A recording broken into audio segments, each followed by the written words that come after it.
Alright, this is going to be a quick little video on how to light Tinder with ferrocerium ferro rod from a paracord bracelet. I will leave the link to the video I found for making this paracord bracelet in the description below. Keep in mind, the video I found to make this, it actually uses a knot instead of a ferro rod to lock this bracelet into place. So instead of having a knot, instead of having a large knot right here, what I did was instead I put the ferro rod on and put two little knots to secure the ferro rod. What you can also do is you can actually light the ends of the paracord here, and you can actually melt it together. That would also be an effective way of keeping the ferro rod onto the bracelet. But yeah, picked up the ferro rods on Amazon. I will also leave a link to that in the description as well. Came in a pack of 6, was fairly cheap. I think it was under $10. Pretty sure it was actually under $5. I'm not sure, but yeah, found those on Amazon. And I'm going to be using a Spyderco Tenacious to light the tinder on fire, to strike the ferro rod. Pretty much most Spydercos would work because they have a very sharp edge. This is a knockoff, but yeah, the concept is the same. It's got it's a fairly decent knockoff, so looks wise, but it is a piece of crap. But as you can see, it's got the sharp corner there, works well for striking ferro rods. Same as my real Para 2, but this one's got the DLC coating, so you would actually have to find a way to get the coating off before you strike the ferro rod. Here is the domino. Same thing.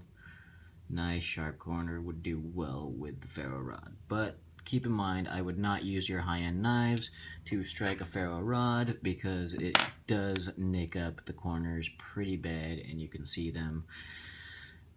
And yeah, I did that with my buck, and I had a bunch of nicks on the side when I was trying to, on the corner when I was trying to spark up a ferro rod. I actually ended up having to take a file and file down all the nicks, so they are no longer visible, but it did some work on the corner there, so keep that in mind. So what we're going to do is we're going to take a Q-tip and slowly start taking the cotton off. I do not have any cotton balls in my house, so just use a little Q-tip here. Put that in my little metal container there. And what you do is you take the ferro rod, you bring it all the way down towards the bracelet, and then you wrap these two ends around and then hold it down. As you can see, that just holds the ferro rod like so, and you can bring down the ends a little bit so that big open face is just showing. Keep in mind at first there's going to be a black coating all around the ferro rod like that, so you're going to have to scrape off all of that black coating at first, but I've already gotten that done because I've used this one a couple times. And what you're going to do is, good thing about Spyderco is it has that jimping right here on all of the knives, so as you can see, that's a great spot to strike. But since you might not have a Spyderco, I'm going to go ahead and just use the spine. For some reason, people open the knife and strike it like so. I'm not sure why you would do that. That just seems more dangerous, so I just keep it closed and strike like so.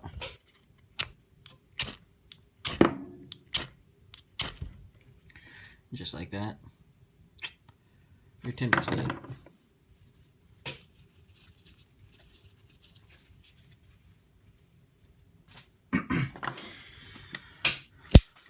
Alright. And keep in mind, once you do that, you're going to have all that on your knife. Doesn't look good, but it wipes right off. But it could nick up the corner of the back of your blade, so keep that in mind. doesn't work so well with Kershaws, I've noticed. The Kershaws have a slightly rounded edge on most of their knives, so keep that in mind. You gotta have a nice sharp corner on the edge of your blade.